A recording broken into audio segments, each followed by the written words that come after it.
Well, hello everyone. I want to give you a guide to how Google Classroom works. This will be a fairly basic starter.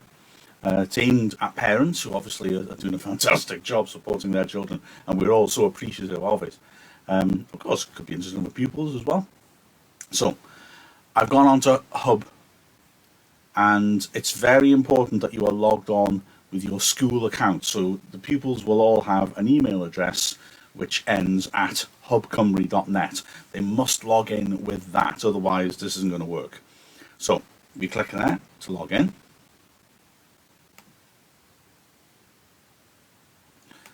Click on the username and enter the password. And we're now in Hub Cymru. There are some other interesting resources in it, but we'll stick to Google for Education. Well, I do just want to point out that here, Office 365, the Welsh Assembly Government basically have arranged that all pupils get access to the whole Office 365 suite. So that's all Microsoft's main online Office apps, the Word, Excel, things like that, and also the Google for Education apps. So we'll click on Google for Education, and you will see all the classes that your child is a part. Now, they should be seeing all their subjects here. If they're not part of a class, the codes are available on the St. Joseph's website. So if you go onto the St. Joseph's website, and at the top there's a section called Set Work, and it's got all the Google Classroom codes there. And then what a child would do to join a class is to click on the plus button. It would say join class, and then they'll copy the code from that class. They copy it into there, hit join, and then a new class will appear. Now, most of these, because I'm a teacher, most of these are classes that I am in as the teacher. I set them up. But there are also some that I'm in as a pupil. And here's one which I've been invited to, Year 11 Music. And I've been invited here, so Mr. Salmon's the music teacher has invited me to join. So I'm going to click and accept his invitation, and that will take me in as a pupil to Year 11 Music. Now, most of these, I'm a teacher, so there's no point in me showing you those because you'll see it from the teacher's point of view.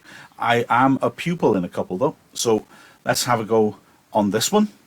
At the top, you've got a little cover, and this section down here is called the stream. And this is a way for everyone to communicate with each other. So if your child types something in here, everyone in the class will see it. Now, teachers will use this as well to send messages maybe to the entire class. And any tasks that are set will also show up on this feed. You can add things to your message on the stream as well. You can take something from your Google Drive. All children are given a storage space in Google Drive. You can put a link to a website. You can attach a file off your computer, or you can directly embed a YouTube video in there. And that can be useful, but this is not the section where the work is done, if you will. So it's quite useful maybe for sharing things, or sharing announcements with a class if you're a teacher.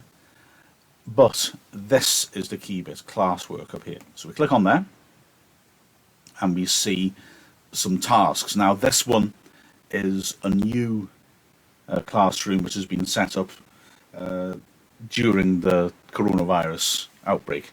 So there's only a couple of tasks on it at the moment. If I just click on this one, right now, this is the task as set by the teacher. So give some instructions. You can click on View Assignment, and you can see instruction. You can write a comment to the class there, again, just about this task, or you can write a private comment just to the teacher. So this one's an assignment. It's just basically attach something and send it up, send it to the teacher. So I want to do the assignment. So I've typed up my answer, or maybe I've taken a photograph. I would say if your child's working in booklets, I would suggest to them, take a photograph and send it in as the answer. If they're not, rather than type it all out again, which would be a waste of time, wouldn't it? Right, add or create. I'm going to click on that. Again, you've got lots of options. These are for something you've already done.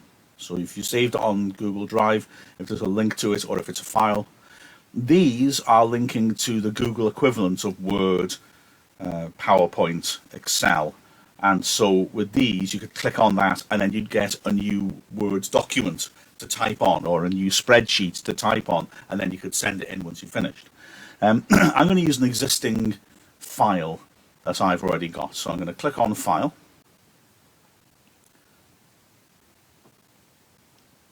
Now I'm going to select from something from my device, so Upload.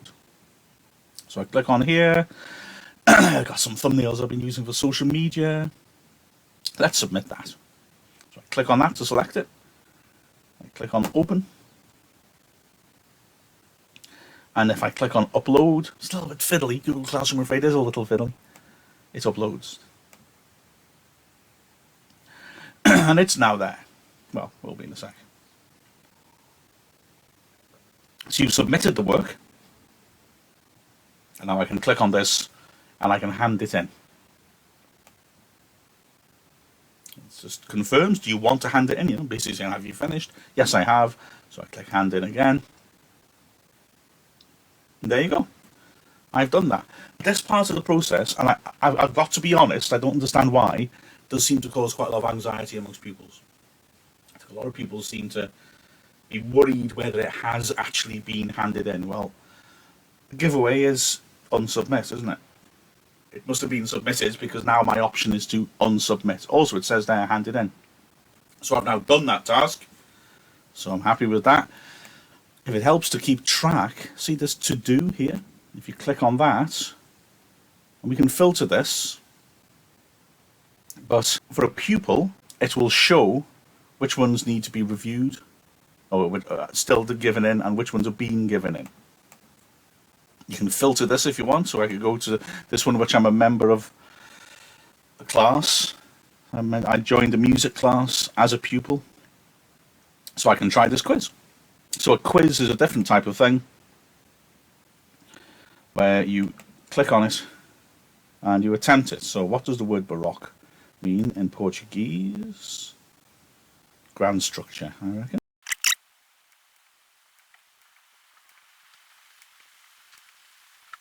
Okay, so I filled in all my answers now to the quiz. I'm now going to submit it. And I can look at my score now. So my quiz has been sent to the teacher. Let's see how I did. Oh, 9 out of 10. Oh, you know what? That's heartbreaking. So I got the first one wrong. It gives me the correct answer. The teacher could also give like individual feedback on the question, whether you get it right or wrong. So quizzes are quite a fun task that you can take on. I know that we're keen to put as many quizzes as we can up just to give pupils a bit of a test. So that's essentially it. So if I go back to my classrooms, if you click on this bit here, you'll see all your classrooms. If I just pop back just to the classes in general, there they are. Now at the bottom of your class, each class will be this folder symbol. You click on it, it takes you into a folder that shows you your work, the things that you have sent in as well. So it's not bad, it's fairly straightforward. If you go up here to calendar, it'll give a breakdown of what tasks there are as well. I will have to say, my personal opinion is that it's a great tool. The interface is a little fiddly and awkward, which is surprising considering it's made by Google. So I can understand why people sometimes fret a little bit when they're submitting work. But like I said, look, if it says unsubmit on the work submission page, it must have been submitted, so don't worry about that. You can use the stream of a classroom to ask questions, like we said, I showed you before, as pupils have done on this. But I would say the smart way to use that is to restrict that to actual key questions. Staff are getting used to how to work like this as well, to be honest. It's a bit of a crash course for staff. And what we're finding is we get inundated of lots of questions saying, did I submit it? Or, thank you, sir, which is very nice and very polite. But it's actually fiddly at the teacher's end to actually find all the messages. Surprisingly, the stream's pretty clear, other bits aren't. So I would restrict communication on the stream to basic essentials. Some staff might switch off pupil access to this, only the teachers can write on it. It depends on their preference, really. So I hope that was useful. I'll post something else soon as well to try and help out a little bit more. And keep up the fantastic work. Thank you, we do appreciate it.